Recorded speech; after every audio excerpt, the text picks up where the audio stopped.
there is a road in Louisiana that most Americans have never heard of. It winds along the Cane River, past crumbling brick columns and ancient oak trees draped in Spanish moss. The air hangs heavy and warm, thick with the scent of magnolia blossoms and the quiet hum of cicadas singing through the summer heat. And if you walk this road at twilight, when the shadows stretch long across the cotton fields, you might see something that stops you cold. A plantation house, grand, elegant, built in the French colonial style, with wide galleries and tall windows that once looked out over thousands of acres of fertile land. But here is what the history books forgot to mention. The family who built this empire clears throat, who commanded this wealth, who walked these halls as masters of all they surveyed. They were black. This is the story that America buried. The forgotten chapter of a nation built on contradictions. Because long before the Civil War tore this country apart, long before the great debates about slavery and freedom divided families and states, there existed a world most people cannot imagine. A world where free black men and women accumulated fortunes that rivaled the wealthiest white planters. A world where former slaves became slaveholders themselves. A world so morally complex, so deeply troubling that historians have struggled for generations to explain it. And yet it happened not once, not twice, but hundreds of times across the American South. These are their stories. To understand how such a world could exist, we must first travel back to a time when the boundaries between freedom and bondage were not as clear as we imagine today. In the decades following the American Revolution, the southern states contained a population that few people talk about anymore. They were called free people of color, and their numbers grew steadily through the late 1700s and early 1800s. Some had been freed by masters who felt guilt over the institution of slavery. Others had purchased their own freedom through years of labor and saving. Still others were the children of white fathers and enslaved mothers, granted liberty and sometimes inheritance by men who could not publicly acknowledge their own blood. In Louisiana especially, this population flourished. The territory had changed hands multiple times, passing from France to Spain to France again, clears throat, before finally becoming American in 1803. Each colonial power had left its mark, including a tradition known as plaque, an arrangement where wealthy white men took free women of color as companions, providing for them and their children, even while maintaining separate white families. The result was a distinct class of mixed-race individuals who inherited property, education, and social standing. They were not white. They could never be white, but they were certainly not enslaved. They existed in a twilight zone between two worlds, and some of them became extraordinarily wealthy. The story of the Matoyer family begins with a woman named Matoyers, known to history as Coincoin. She was born into slavery around 1742 on a plantation near Natchez, Louisiana. Even as a young girl, she displayed an intelligence and determination that set her apart. She learned to speak French, Spanish, and the languages of local native tribes. She understood trade, agriculture, and the complex social dynamics of colonial Louisiana.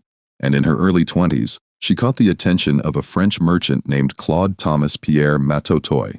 Claude Matoyers was a recent arrival from France, ambitious and eager to establish himself in the New World.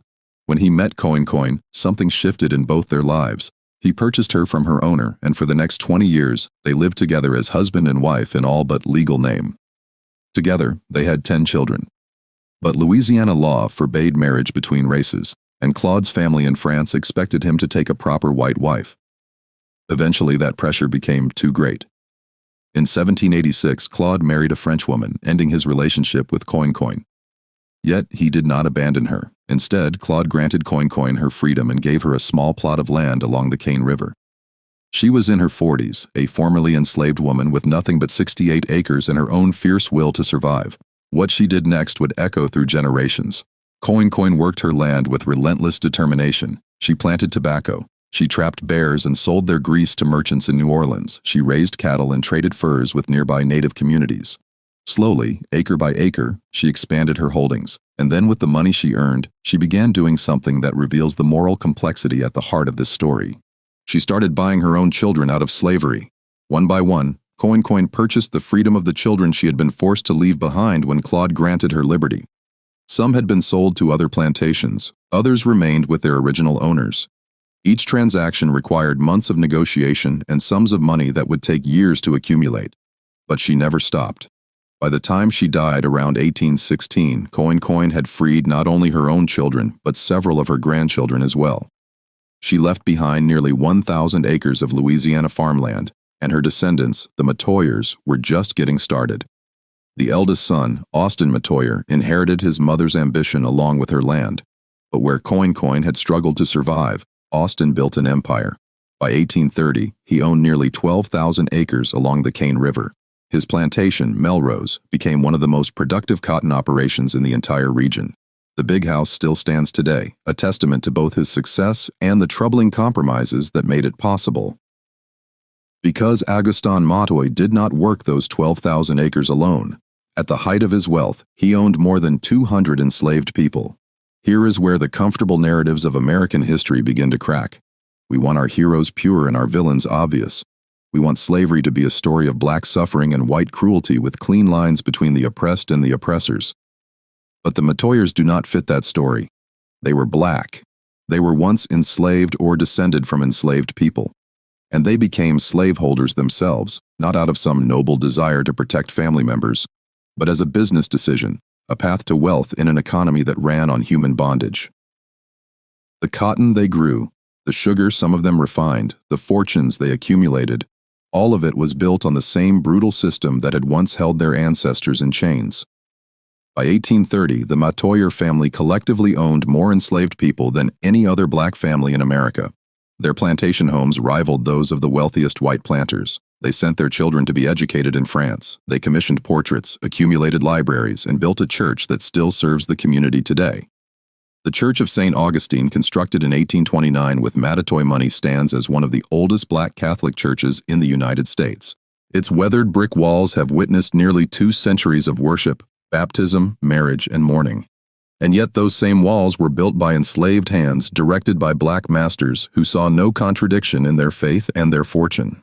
The moral arithmetic of slavery in Louisiana operated by rules that seem incomprehensible today. State law actually made it difficult for slaveholders to free enslaved people. Manumission, as the legal process was called, required court approval, and courts increasingly denied such requests as the 1800s progressed.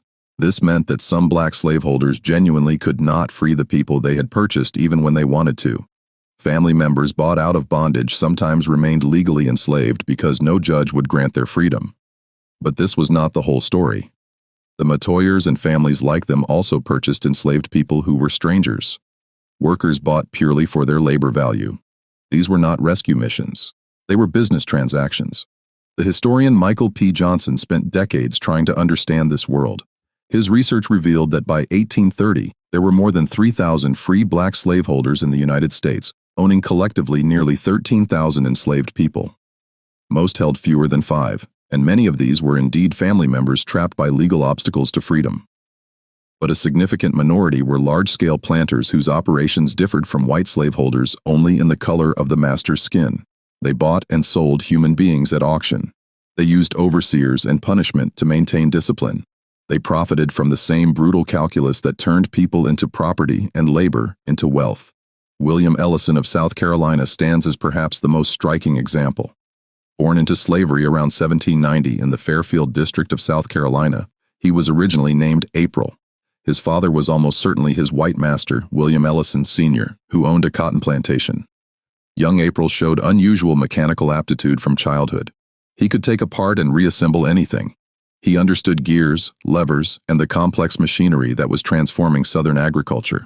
His master recognized this talent and apprenticed him to a cotton gin maker, a decision that would change both their fortunes. Cotton gins were essential technology in the early 1800s. Eli Whitney's invention had made short staple cotton profitable, but the machines required constant maintenance and skilled repair. April learned every aspect of the trade. He could build a gin from scratch, repair broken parts, and improve designs to process cotton faster. By his late 20s, he had become so valuable that his master faced a choice. He could keep April enslaved and benefit from his skills, or he could allow this talented man to purchase his own freedom. In 1816, April did exactly that. He paid $800, a fortune at the time, earned from making and repairing cotton gins in whatever hours remained after his enslaved labor.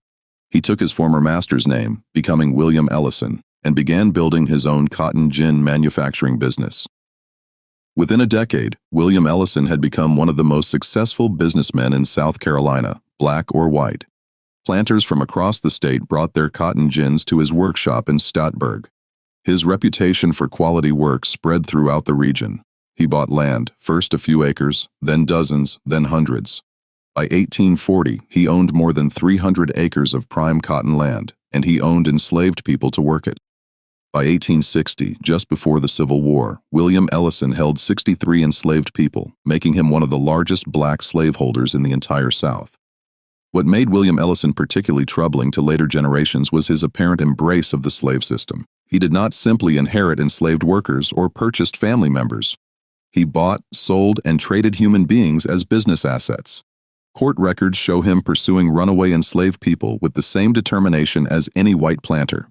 He separated families when it suited his economic interests. He accumulated wealth not despite slavery, but because of it, using the same methods and moral justifications employed by his white neighbors. When the Civil War began, Ellison's sons volunteered to serve the Confederacy, fighting to preserve the institution that had once enslaved their father.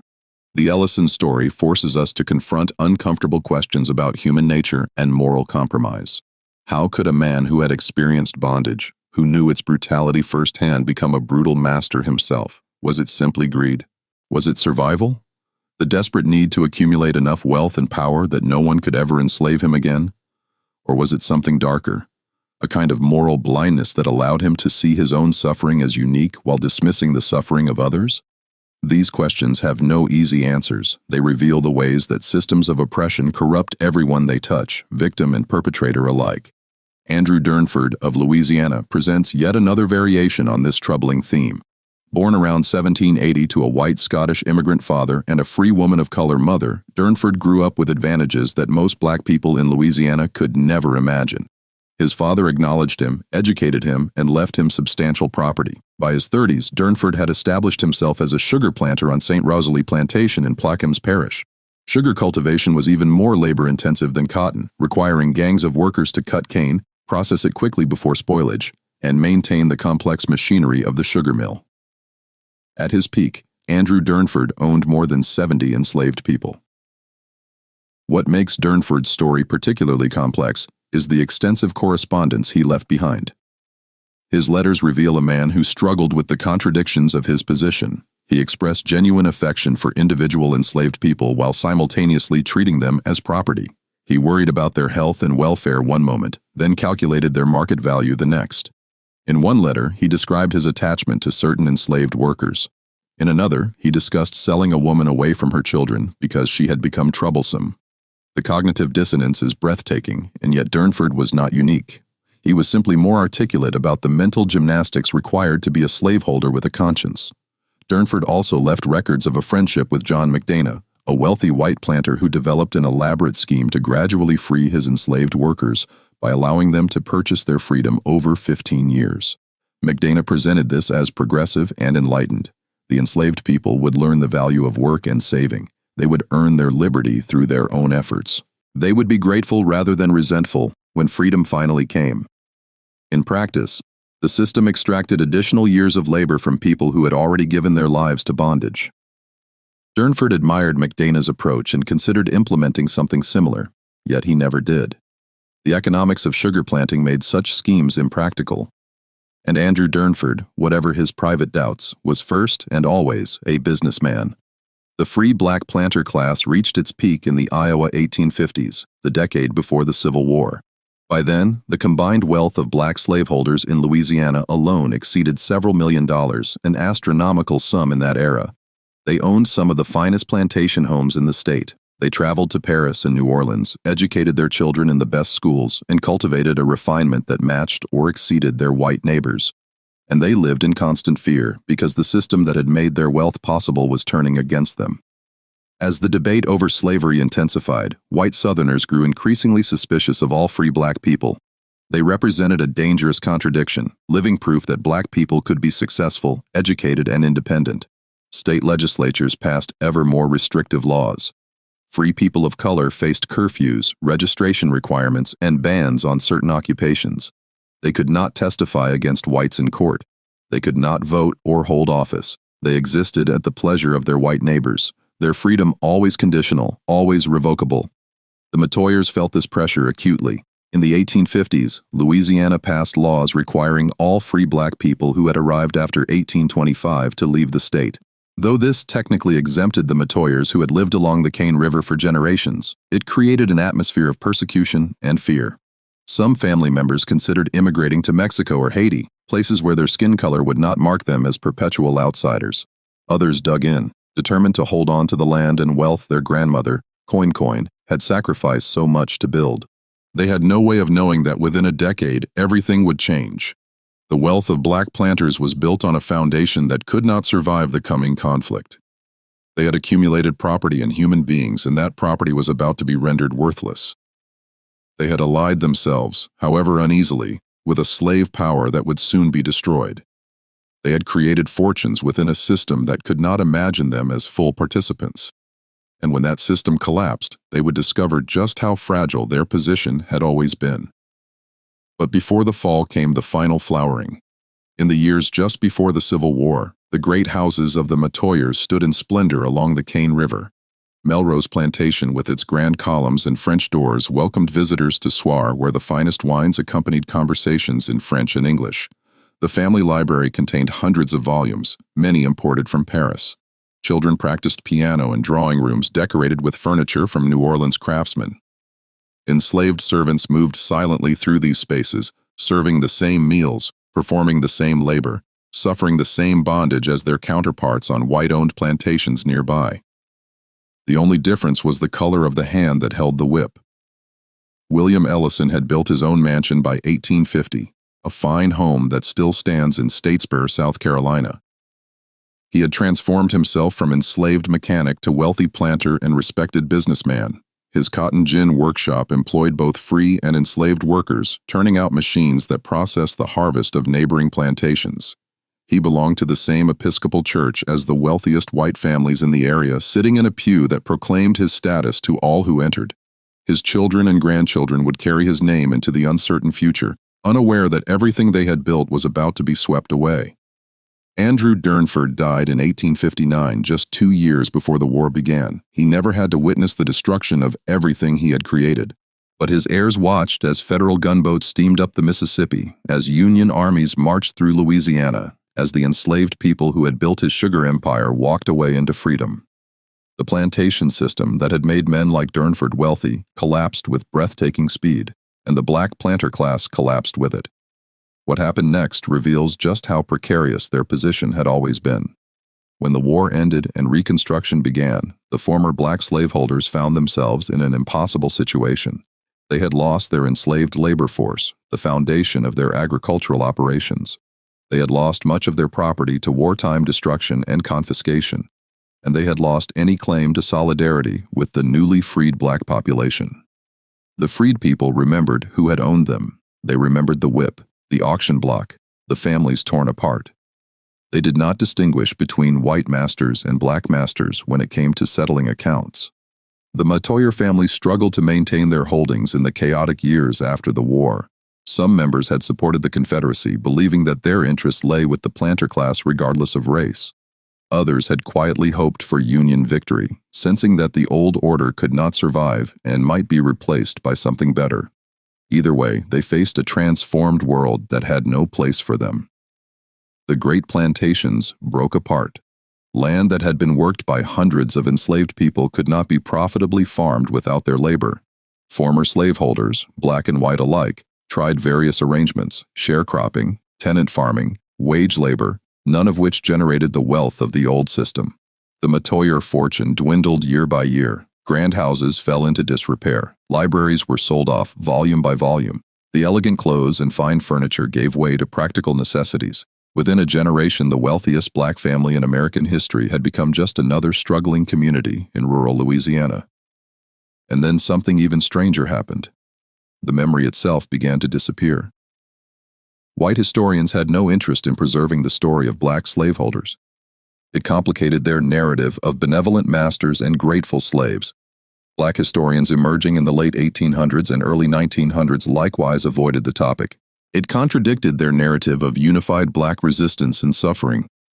The complex truth that some black people had been oppressors as well as oppressed, that wealth and status could corrupt regardless of race, that the boundaries between victim and perpetrator were never as clear as we wanted them to be. This truth was simply too uncomfortable for anyone to tell. The plantation houses crumbled, the records moldered in courthouse basement, the oral histories passed down through families became fragmentary, airy, and confused. By the mid-10th century, most Americans had never heard of Coincoin or the Matoyers, of William Ellison or Andrew Durnford. The forgotten story of black plantation owners had been buried so thoroughly that it seemed never to have existed at all. But nothing is ever truly forgotten. In dusty archives, the records waited. In crumbling cemeteries, the tombstones held their secrets. Along the Cane River, descendants of the Matoyers still lived on fragments of the land their ancestors had farmed. And slowly, carefully, historians began to piece together what had been lost. The story they uncovered challenges everything we think we know about race, wealth, and morality in American history. It forces us to ask whether freedom and justice are the same thing, whether escaping oppression absolves us of participating in it, whether wealth accumulated through evil means can ever be redeemed. These are not comfortable questions. They do not yield comfortable answers. But they are the questions that the forgotten black planters left behind, inscribed in deed records and court documents, in plantation ledgers and personal correspondence in the very landscape of the American South. And their story is not over because the mansions are still standing. The land is still there. The descendants still remember, however imperfectly, the strange and troubling legacy of their ancestors. The forgotten story is being remembered again, not to celebrate or condemn, but simply to understand. What comes next will reveal the full scope of what was lost and what might still be recovered. The Civil War did not simply end slavery. It destroyed a world, including the world of black slaveholders who had built their fortunes on its foundations. But destruction is never total. Something always survives. And in the ruins of the Old South, the remnants of that forgotten world still wait to tell their story. The guns fell silent. In 1865, across the American South, a world built on bondage collapsed into chaos and uncertainty. 4 million people who had been property on Monday were free by Friday. Plantations that had hummed with forced labor suddenly stood empty, their fields untended, their big houses echoing with absence. And among the ruins walked figures that history would soon forget. The black planters who had built fortunes on slavery now faced a reckoning that no amount of wealth could postpone. The Matoyer family gathered at Melrose Plantation in those first bewildering months after surrender. The grand house still stood, its columns and galleries intact, but everything that had given it meaning had vanished.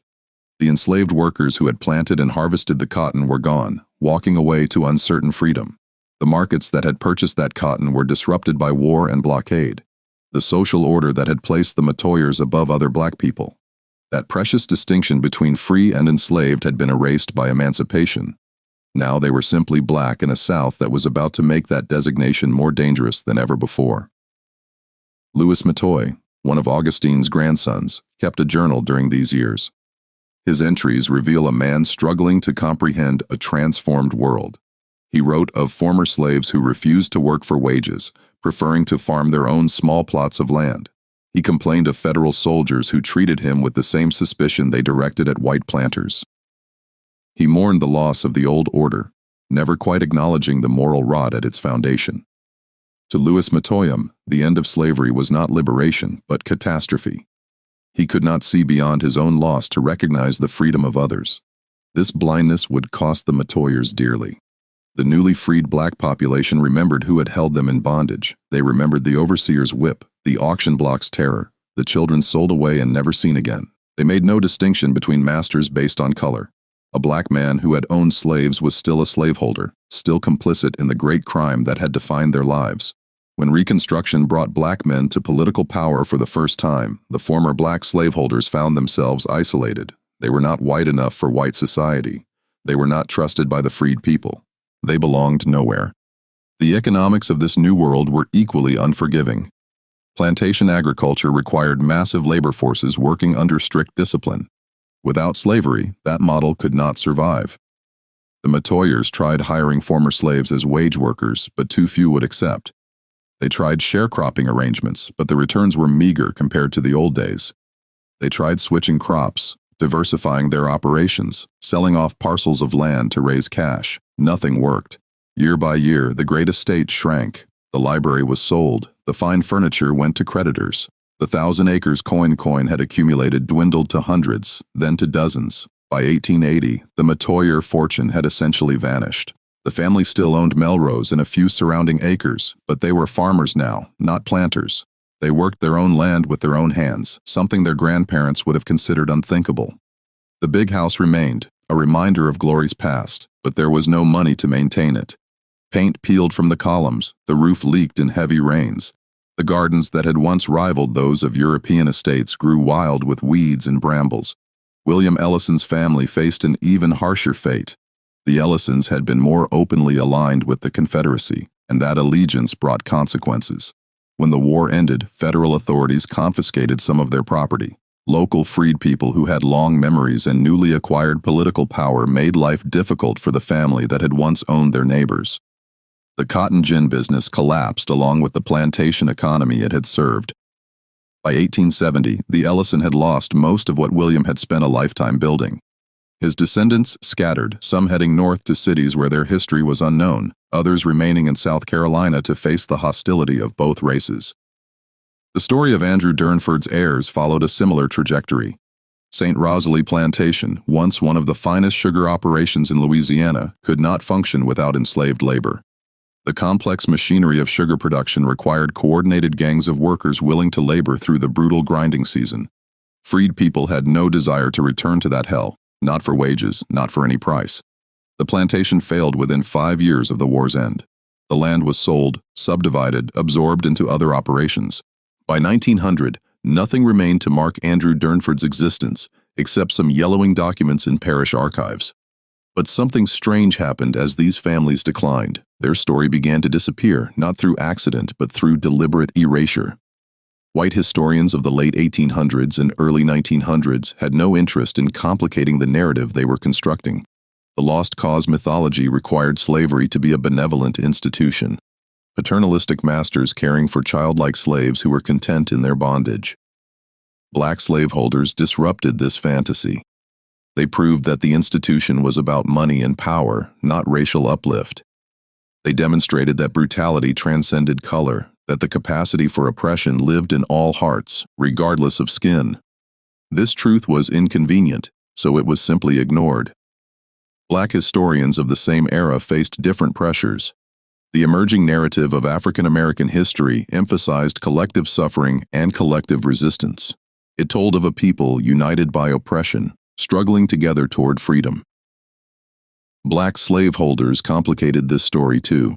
They suggested division within the race, class hierarchies that persisted even under bondage, moral failures that could not be blamed on whites alone. This truth was painful, so it too was suppressed. Neither side wanted to remember the black planters, and so they were forgotten. The forgetting happened in stages. First, the living memory faded. The children and grandchildren of black slaveholders died, taking their first-hand knowledge with them. Their descendants knew family stories, fragments of a confusing past, but the full picture grew hazier with each generation. Second, the physical evidence deteriorated. Plantation houses crumbled without maintenance. Records were lost to fire, flood, and neglect. Cemeteries grew over with vegetation, their tombstones illegible beneath moss and lichen. Third, the institutional memory failed. Schools taught simplified versions of history that left no room for complexity. Museums focused on experiences that fit familiar narratives. Archives preserved some documents but not others. The selection itself a form of forgetting. By 1950, the black planters had essentially vanished from American memory. Textbooks mentioned slavery as a system that white people imposed on black people with no acknowledgement of the exceptions. Popular culture depicted the antebellum South in stark black and white, literally and figuratively. Even scholarly works rarely mentioned the phenomenon, and when they did, they often dismissed it as statistically insignificant or morally irrelevant. The few descendants who remembered heard their stories met with disbelief. Surely, people said, no black person would ever own slaves. Surely that could not be true. But the documents remained. In courthouse basement across the South, deed records and tax rolls preserve the names of black slaveholders. In university archives, letters and diaries waited for scholars who might someday ask the right questions. In family Bibles and oral traditions, fragments of the truth survived, passed down through generations who did not always understand what they were preserving. The forgotten story was not destroyed. It was only sleeping, waiting to be awakened. The awakening began in the 1970s when a new generation of historians started asking uncomfortable questions. They had come of age during the civil rights movement, watching comfortable narratives about race explode in the face of lived experience.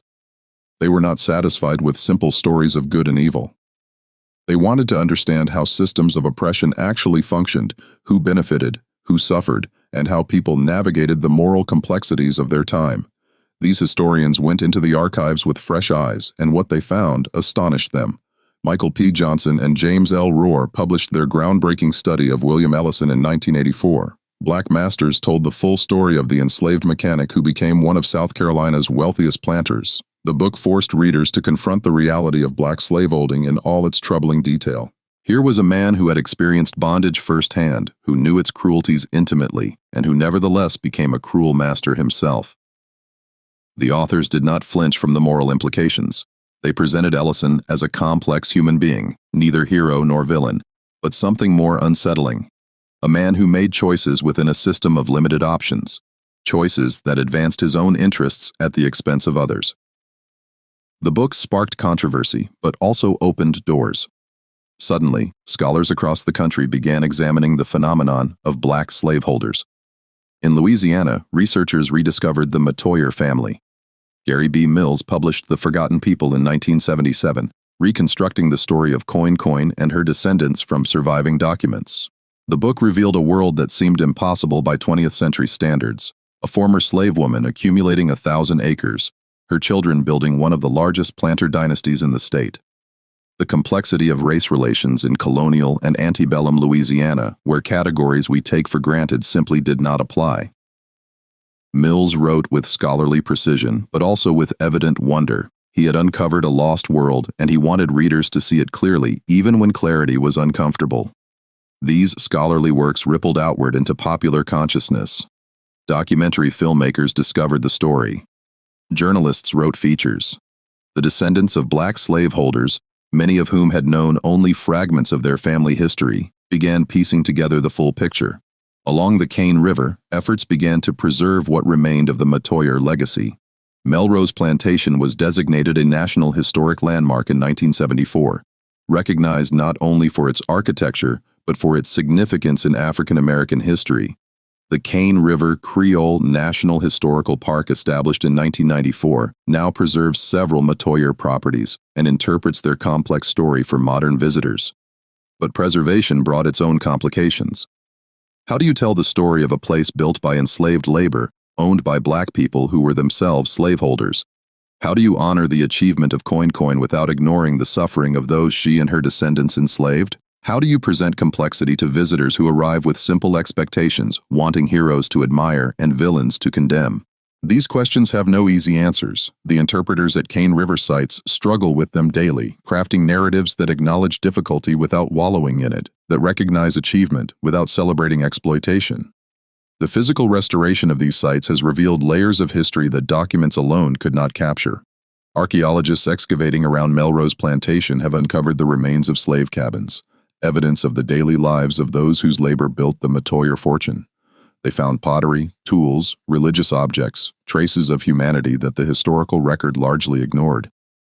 These discoveries force a kind of moral accounting. The beautiful big house with its elegant galleries exists because of those cabins and the people who lived in them. The achievement cannot be separated from the exploitation. They are one story, not two. Similar work has happened in South Carolina, where William Ellison's house still stands in Statesboro. Local historians have documented not only the Ellison family but also the enslaved people they held.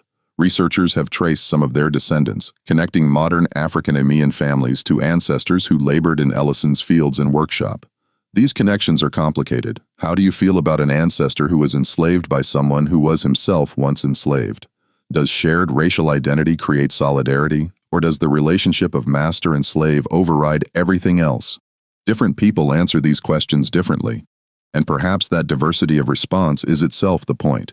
The story of black slaveholders also challenges contemporary debates about race, reparations, and historical responsibility.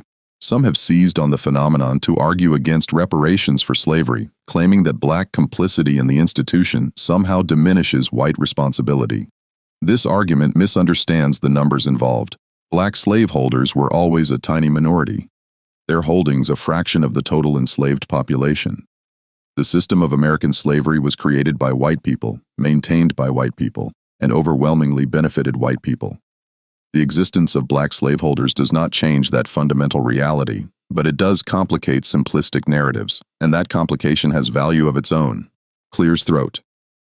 Because the truth is always more complicated than we want it to be. Humans are not divided neatly into oppressors and oppressed, heroes and villains. The same person can be victim and perpetrator, sometimes simultaneously. The same family can experience bondage and inflict it. This is not a comfortable truth. It does not lend itself to simple moral judgments or satisfying conclusions. But it is the truth, and pretending otherwise only makes us more vulnerable to the seductions of power and the corruptions of privilege. The descendants of black slaveholders have had to grapple with this complexity in deeply personal ways. Some have embraced the full story, recognizing that their ancestors were products of their time, making choices within constraints they did not create. Others have struggled with shame, feeling implicated in crimes committed generations ago. Still others have used the discovery as an opportunity for reconciliation, reaching out to descendants of the people their ancestors enslaved, acknowledging the harm and seeking to build new relationships. There is no single response, no correct way to inherit a morally complicated past. Each descendant must find their own path. The story also illuminates something essential about how wealth functions in America. The fortunes of the black planters were built on the same foundation as white wealth, the exploitation of clear-throat human labor. When slavery ended, that foundation collapsed and the wealth collapsed with it. But white wealth built on the same foundation largely survived. Why? Because white slaveholders had access to systems of credit, law, and social connection that black slaveholders did not. They could borrow money to rebuild. They could use legal systems to reclaim property. They could leverage social networks to find new opportunities. The black planters had none of these advantages. Their wealth had always been more precarious, more dependent on a single system, more vulnerable to change. When that system ended, they had no fallback. This pattern continues to shape American society today. Black wealth remains more fragile than white wealth, more concentrated in homes rather than investments, more vulnerable to economic shocks. The median white family has roughly 8 times the wealth of the median black family, a gap that has persisted for decades. The roots of this disparity reach back to slavery and its aftermath, to the different ways that black and white Americans were able to transmit wealth across generations. The black planters, for all their success, were never truly secure.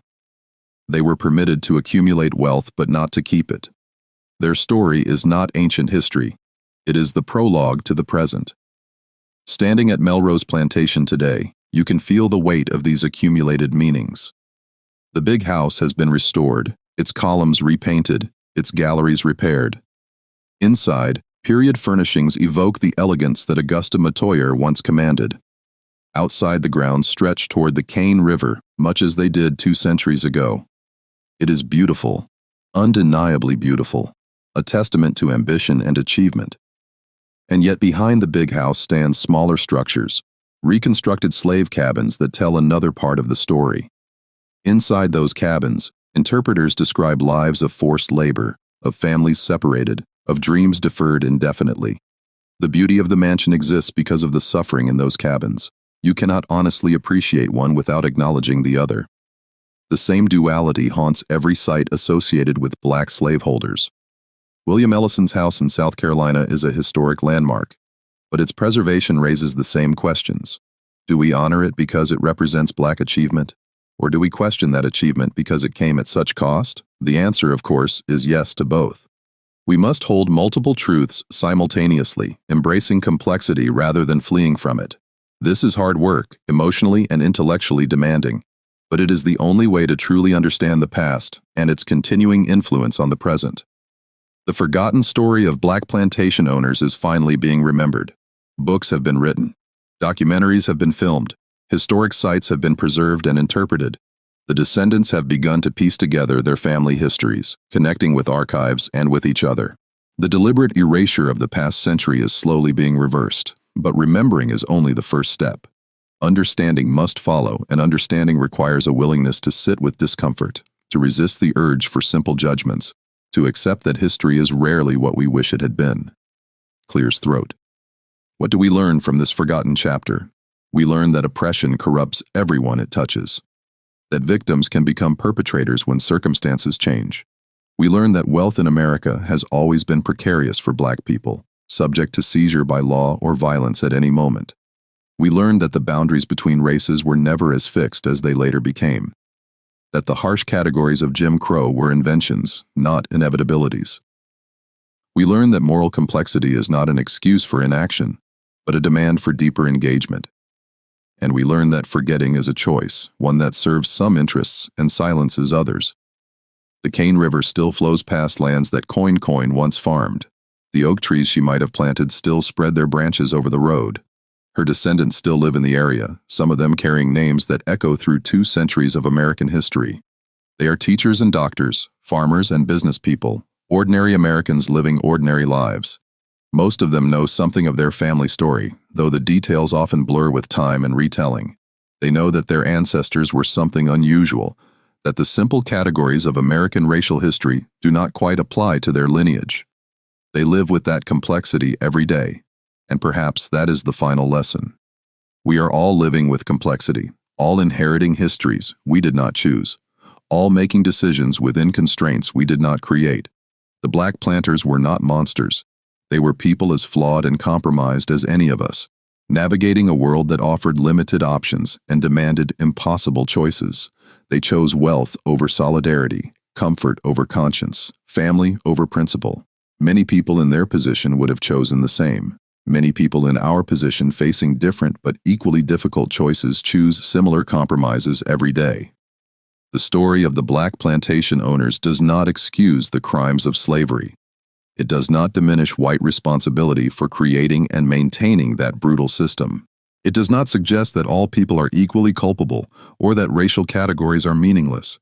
What it does is complicate the simple narratives we tell ourselves, forcing us to think harder about how oppression actually functions, how people actually behave, how history actually unfolds. This complication is a gift, however uncomfortable. It makes us better thinkers, better citizens, better human beings.